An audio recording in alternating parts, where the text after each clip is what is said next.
Like many add-on aircraft, the Twin Otter comes equipped with a fistful of radios, and typically, speaking for myself, these just get switched on when I start the aircraft up and then switched off again when I shut it down, without too much attention to what they're for.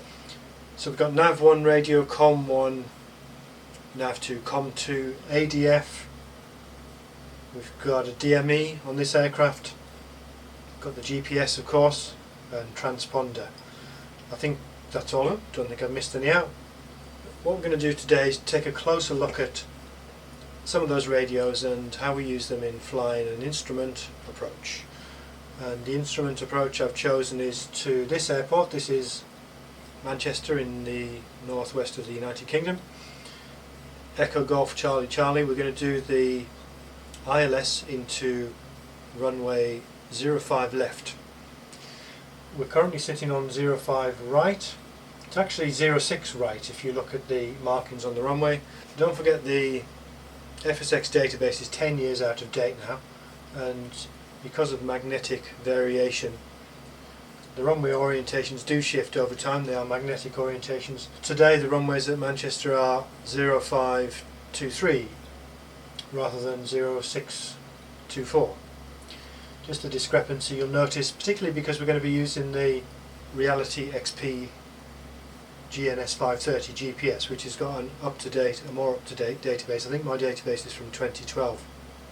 So why this airport and why this procedure? Well, the procedure I've chosen was simply the one that's given as an example in this book. This is the Air Pilot's Manual Volume 5, Radio, Nav and Instrument Flying. And so I've chosen that approach. It was a good approach to use as a demo, because it's a relatively simple approach, but it's complicated enough. It has, well, I'll just show it to you. This is the IAP chart. It's not too complicated, but it's not too simple. This is an ILS approach with DME, so we do need DME capability. I'm going to say a lot more about that in a little while. And essentially we start overhead the airport and we fly outbound on the reciprocal of the ILS course. That's a course of roughly 230 degrees. We fly out to 10 miles from the threshold, then we make a left turn through 45 degrees and we fly on that heading for 1 minute, and then we start a right turn round through 225 degrees to intercept the Localizer. Once we're established on the Localizer, we're well below the glide slope. We're at 3,000 feet, between 10 and 14-ish miles out.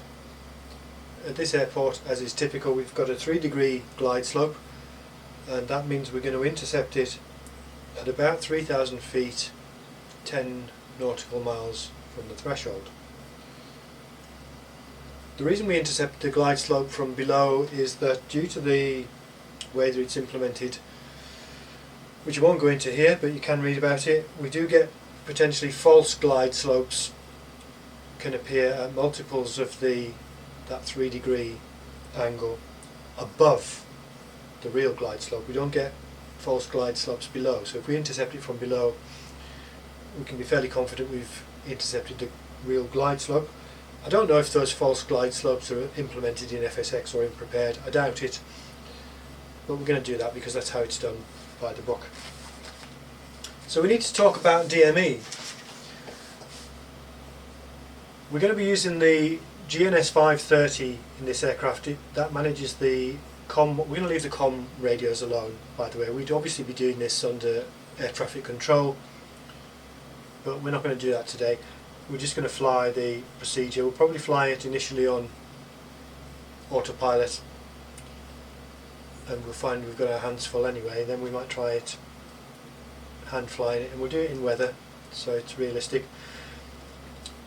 But the GNS 530 manages the COM1 and the NAV1 radio. We're going to use the NAV1 radio to dial in the ILS. Now you'll find with the GNS 530, if you dial in a VOR, it will give you a DME readout, but if you dial in an ILS you don't get a DME readout. In fact, if we are using the GNS 530 to fly an ILS, we can't use the DME function at the same time.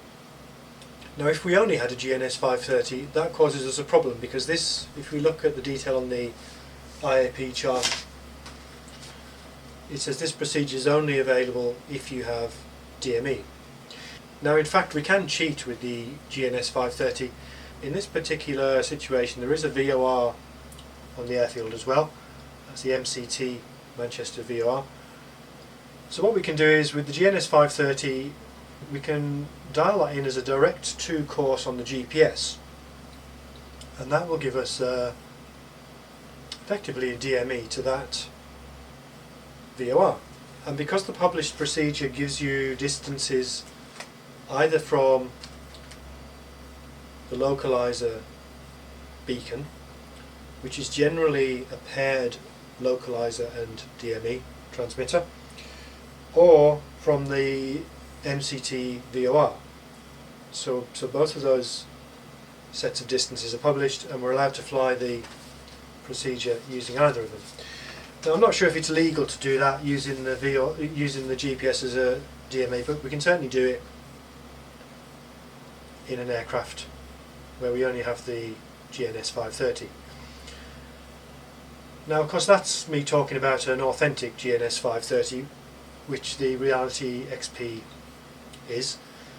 In the Aerosoft Twin Otter you're going to find that the built-in GNS 530 is not a faithful copy of the real thing, and in fact when you dial in a ILS frequency it displays it on the readout as if it were a VOR. It actually displays a radial, which is incorrect, but it displays a distance as well. So you can use the Aerosoft Twin Otter GNS 530 to fly this procedure as well. But that said, we're not going to do that, because we're going to use the GNS 530, but in the Twin Otter we have a second nav radio, nav 2, and we can dial in the Manchester VOR on that, and we will get a DME readout from that. So that's what we're going to do. That's an authentic way to do it. I just want to give you a little bit of orientation to my cockpit here, so that when we look at this in close-up and in detail, you'll have a sort of sense of the layout of all the things I'm demonstrating. So we've got the GNS 530 over here. The controls are built into that panel. You may have seen these in operation if you followed the build and some of my other videos. So this allows us to control, in this instance, nav 1. What else do we have on here that's useful? Well, we've got the speaker panel. We're going to look at that when we ident the various nav aids that we're going to be using. We've got the ADF radio, which we're not actually going to use as an ADF radio in this procedure, but we do need a timer to time that outbound 1 minute leg. We have a built-in countdown timer available on the ADF radio. I think I'll set that up as well. The nav 2 radio in my cockpit is displayed on and controlled by the top radio on this SciTech panel.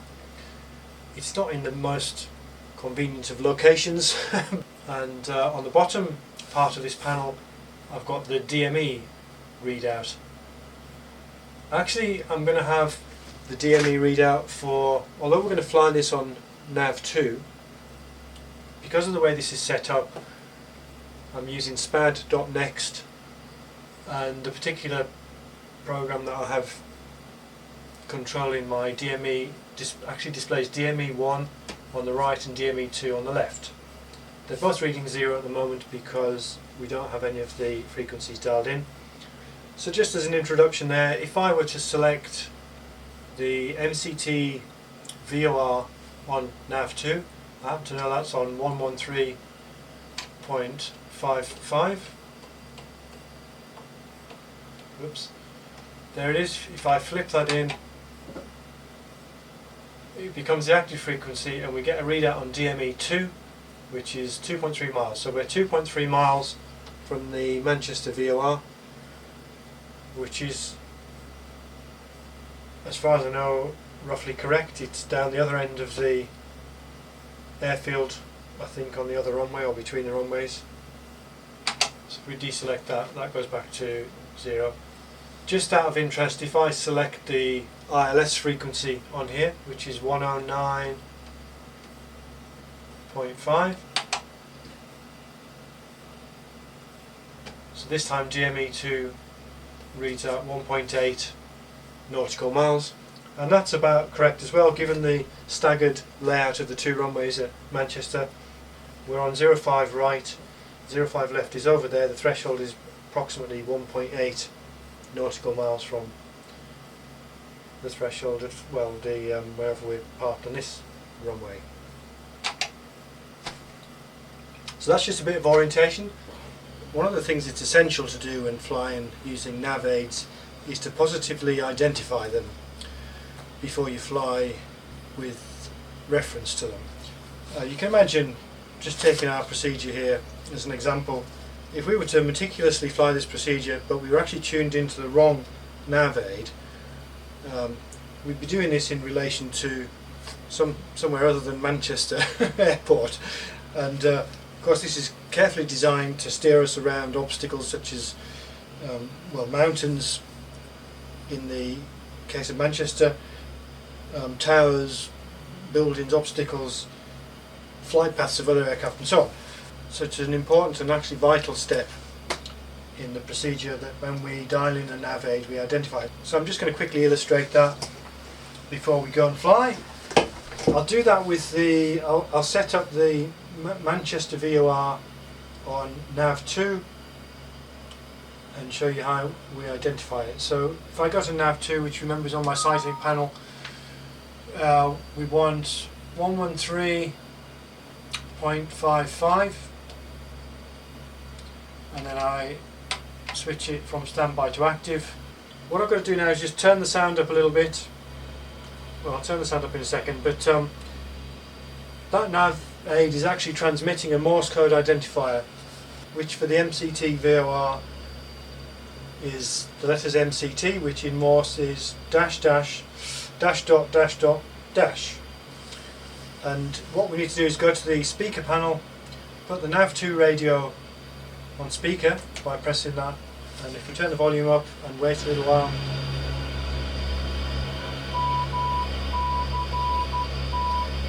so there it is, that was the ID. It's now positively identified. We can turn that off so we don't get bugged by that incessant Morse code repeating.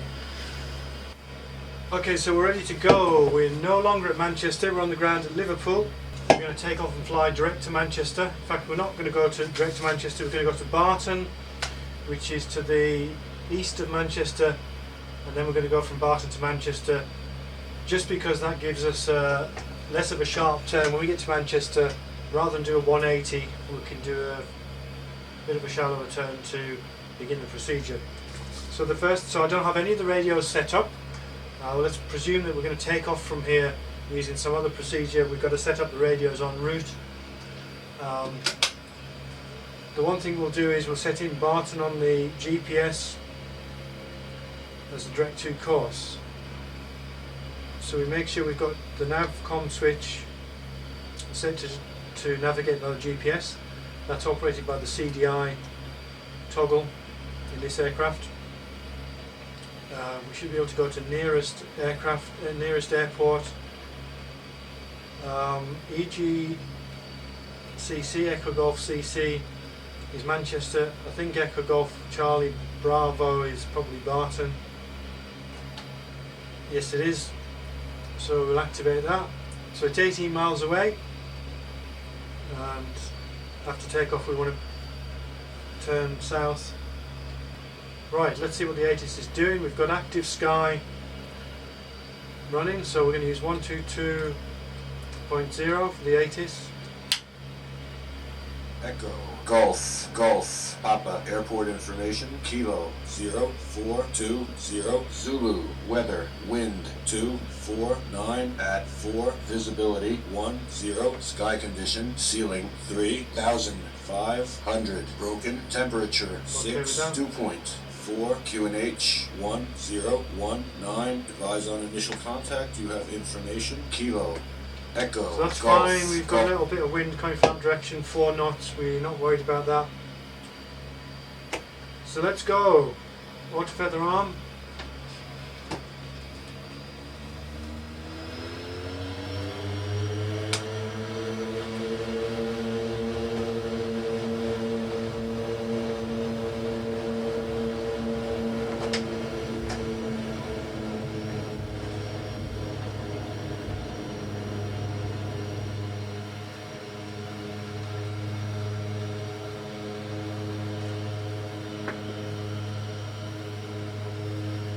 So the weather's not too bad here.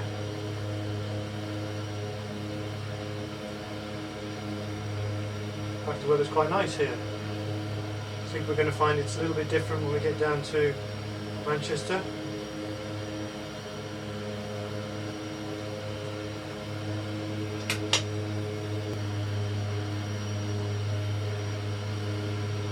I better just check all my switches are synchronized.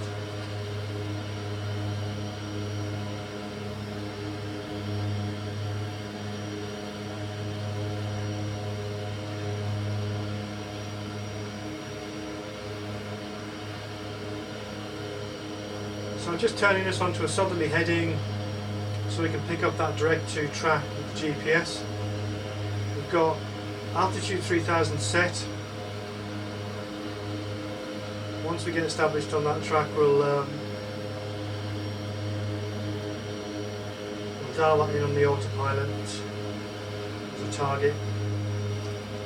Right, let's go with autopilot now. We can put altitude alert. If we go GPS nav hold, that should pretty much put us on that track. Let's just finesse that. So what we have to do now is set up the radios for the approach. Let's set up nav 1 to the ILS. So we want 109.5. So we'll dial that in. 109.5. Flip that in. We're not showing any movement on the HSI because we're on GPS nav at the moment. If I flip that over, if I just put us on heading hold for a minute, flip that to VLOC, the HSI comes alive. If I flip that frequency off again, we get a red flag on the nav radio to say we don't have a signal, sorry, on the HSI to say we don't have a nav signal that we can work with. So if I flip that frequency back in, that flag goes away, we get a CDI, we get a glide slope indicator, and we could probably pick up that localizer from here. But we're not going to do that. We're going to go back onto GPS nav, just so that takes us to Barton. So now we need to set up the nav2 radio with the Manchester VOR, that's MCT. But before we do that, we need to ident the ILS just to make sure that we've got the right station in. So the ident for IMM, which is the Manchester 05 left ILS, is ... dash dash dash dash. So if we press the ident on the GNS 530, and we have that also set for nav 1 on the speaker panel, and listen out. There it is, did da da da da, you might say. So we've identified that correctly. We want to set up MC. Here's some weather coming now. We're not quite overspeeding, but we're at risk of overspeeding now. Let's just set the props as well. I'm looking at fuel flow and prop RPMs. We want minimal prop RPM to give us the best efficiency and lower fuel flow. So back to the radios, we want MCT Manchester on the nav2, which is 113.55. So I'll set that up. 41355. Dial that in. So the Manchester VOR is now active. You would have seen the CDI swing out there on the indicator. Again, we're going to ident that, so we go to ident nav2, listen out, MCT dash dash dash dot dash dot. So that's the correct identifier for MCT. We're going to set the CDI on the HSI for nav, that's just for nav1. We don't need to set that because we can follow the flight director bars if we choose to fly that manually, or if we're going to, as we're going to do it here, we're going to use the autopilot. So the autopilot's going to follow that ILS for us, but we can set that up as a mnemonic, and it's kind of useful, just visual check. So we want to set it to the runway orientation of the runway that we're going to land on. So that's 054, I happen to know. 05, 1, 2, 3, 4. And we're going to set the OBI on nav2 to 234, which is the reciprocal of that, because we're going to fly out using nav2. So, whoops, changing the wrong bug there.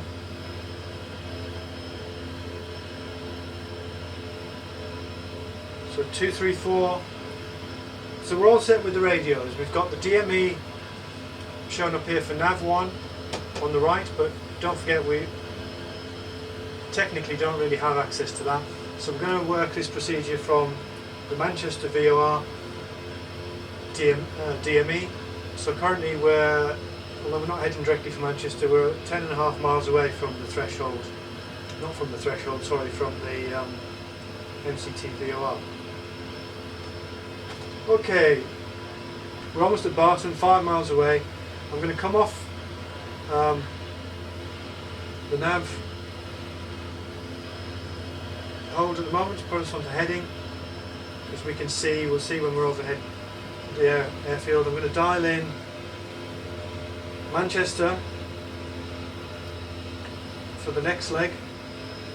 Echo Golf Charlie Charlie, set that as a direct 2.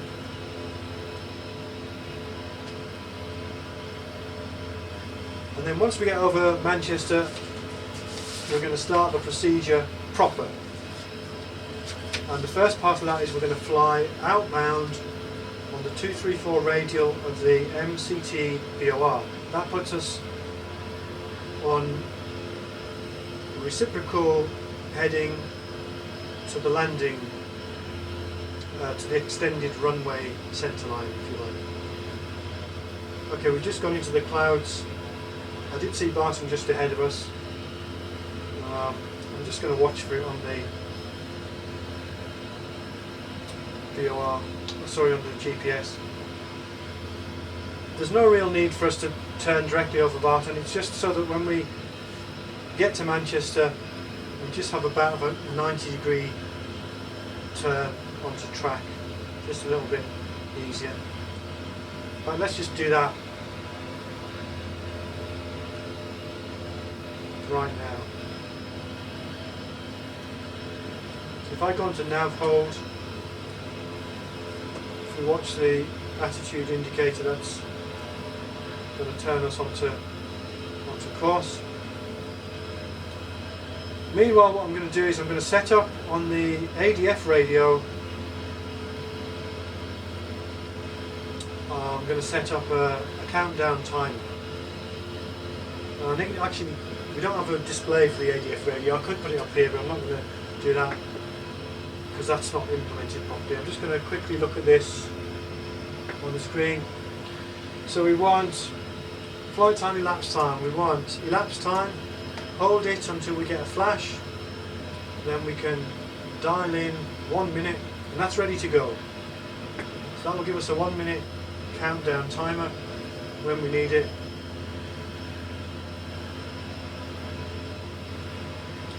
Alright, so we're in the clouds, we're heading directly for Manchester, we're 6 miles away. when we get there we're going to make a roughly 90-degree turn to the right onto heading 234. I'm going to do that using the heading hold function, which I've dialed in now. And the primary instrument that we want to be looking at for now is going to be the VOR2. So really I want to start to turn when that needle, well actually no, because when we get overhead the airfield we'll be transiting the VOR. That's probably going to go a bit wobbly for a while. But overhead the airfield at 3,000 feet is the initial approach fix on the procedure. So that's when we start. And then as soon as we get away from the VOR, we want to be looking to centre this one up and fly outbound on that until we get to 10 miles on the DME. I think we could fly out on the NAV1 CDI, but the CDI will be reverse sensing because we've got it set up for the direction of landing. So that's just an extra mental step to use that to guide us. We need to fly away from the needle to bring it back to centre, which is counterintuitive. So I'm not going to do that. We're going to use VOR2 because we have it. Alright, 1.3 miles till we need to turn. So actually we're doing we're not doing that much speed. We probably need to start turning right about now.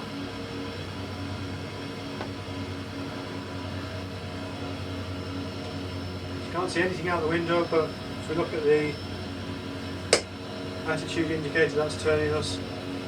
The HSI is turning. See, this needle is swinging in now. We want that to be centred. It's going to be a little bit unreliable right about now.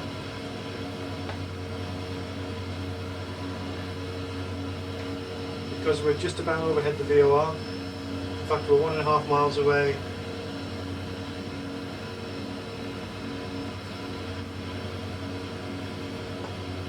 Okay, so we're a little bit off track to the left, so we're going to dial in a bit of a cut in that direction. We've actually got a strong crosswind from the right, that's why we're off track already. I can see that because the GNS 530 helpfully shows us that. It's 12 knots it's indicating. So the CDI is coming back on centre. When that's centred up, we want this track over the ground to be 234. So we're going to bring it back a little bit now.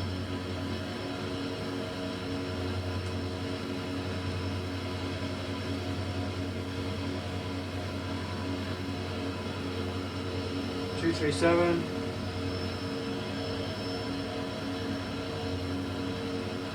236. So I'm just finessing this with the heading button. You can imagine flying this manually with reference to essentially the flight director bars on the attitude indicator is one way we could do it, or with reference to the attitude indicator and the VOR. That's going to be pretty difficult to fly consistently. Okay, so our track is now close enough, 234. We've got the VOR centered, so we're on the radial that we want. So we're on that extended center line, tracking out. We're at 5.5 miles, at 10 miles precisely. We're going to make a 45-degree turn to the left, start the timer, and then fly for a minute. And then make a 225-degree turnaround to the right. Now you might think we could just pitch up in the vicinity of the airfield, press approach hold, and the autopilot would steer us onto the ILS. It doesn't quite work that way. Incidentally, we're still on GPS on the NavCom switch. That'll get us into trouble if we forget to switch that over. I'm going to switch that over now. So we have the correct indication on the HSI now. Coming back to the, we've got to position ourselves pretty much on the ILS before we can sense, before the instrument is going to sense that very narrow localizer beam. It's only 5 degrees wide, and in fact the glide slope beam is even narrower, or well, talking in the vertical direction. It's only, I think, 1.4 degrees wide. I think that's right, I'm not sure about that. Okay, we're at 9 miles DME, so we need to get ready for that turn. Get ready with my finger close to the timer button. And we need to be turning onto a heading of 189, 9.7, 9.8, 9.9, 10. So we're going to turn now. I'm going to start the timer. I'm going to start my stopwatch as well, just in case the timer for some reason isn't working. I can't see the display, that's why.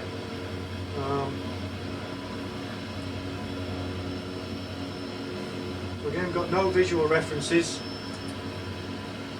nothing out of the windows. So we're on that new track now. If you look at the procedure, we're on this part of the track, then we're going to do that round to the right, and as we do that we're going to select approach mode,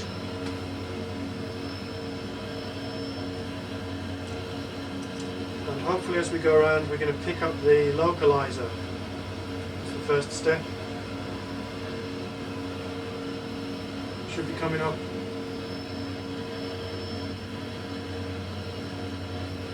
On the time. There's the timer. So I'm just using the heading bug to turn us round now.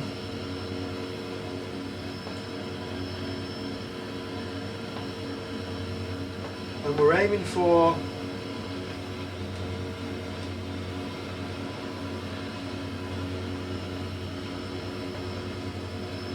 054 is our ultimate course that we want.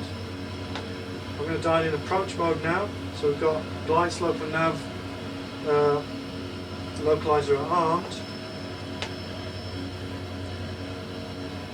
If you actually look at the GPS display on the fake GNS 530, it shows the ILS feathers. Of course it doesn't really need to do that because we know exactly how to position ourselves. And when we're doing that conscientiously. We're 12.5 miles out.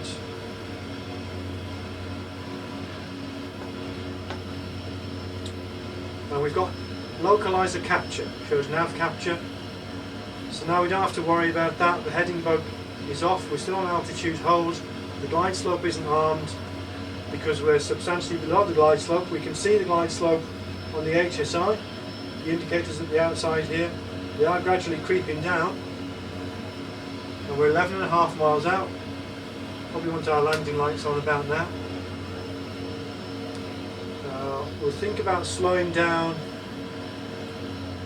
once we capture the glide slope.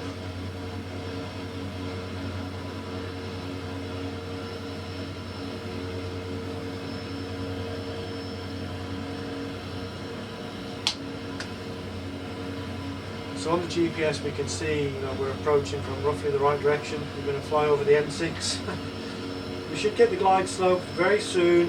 Looking at the instrument, it's going to capture right about now. There it goes, glide slope is captured. We're going to put the props forward, we're going to come back on the power. We want to slow down now. We're 9.5 miles out.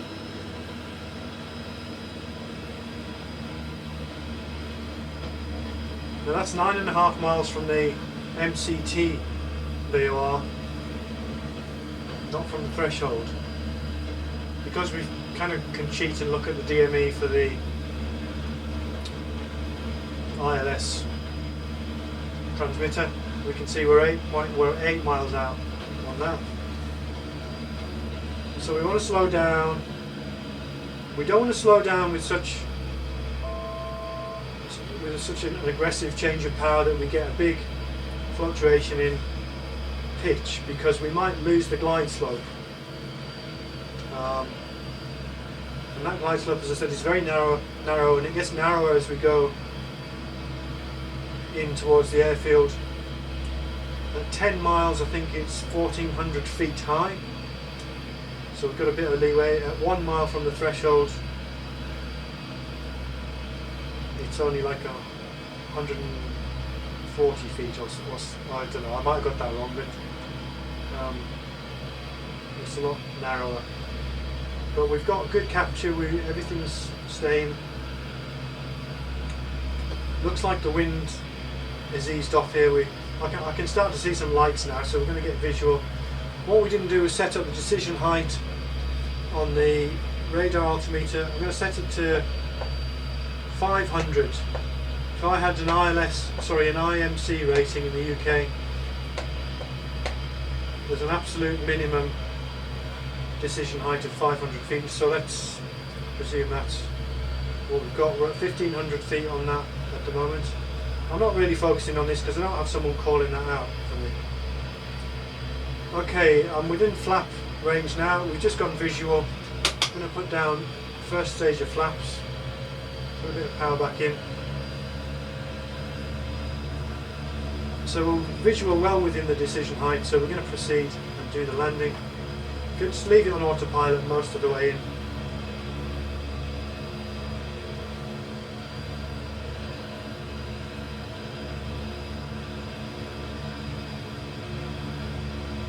I think the instrumentation is only certified down to the decision height, then the accuracy isn't guaranteed. But I mean, we don't have any sort of auto land on this aircraft. We're going to do it manually anyhow. So we're doing the speed we want to land at, more or less.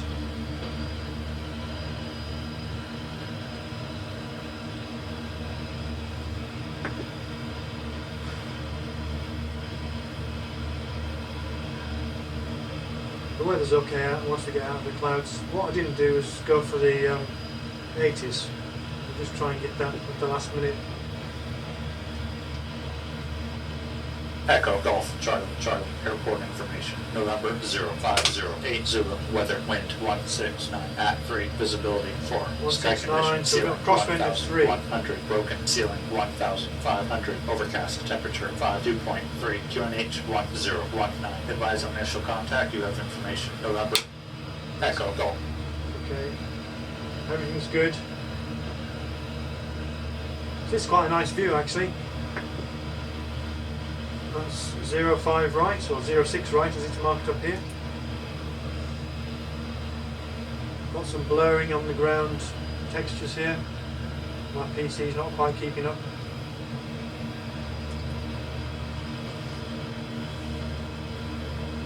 It's doing a good job. I'm just going to leave it off on autopilot for a minute.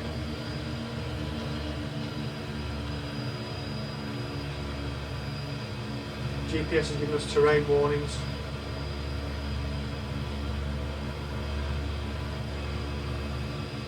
So we're at 400 feet. Well, that's always the way. I actually went on to make a perfect touchdown there, but just on short finals the recording time ran out, or we hit the 4 GB limit on the camera. Pain, but actually on checking back we've got everything we needed. You know, we've got the whole procedure on there. The landing's not really part of the procedure, so hopefully you've got a good impression of how that works. I set it up so we flew that in pretty much in weather end to end. Would have been nice to have a slightly lower ceiling there, so we broke out close to minimums, but there you go. I think we showed all the procedure. What else to say about that? Nothing really, other than to try it again, flying it by hand. That's a real challenge. But maybe we'll leave that for another day, or maybe as an exercise to the viewer, shall we say.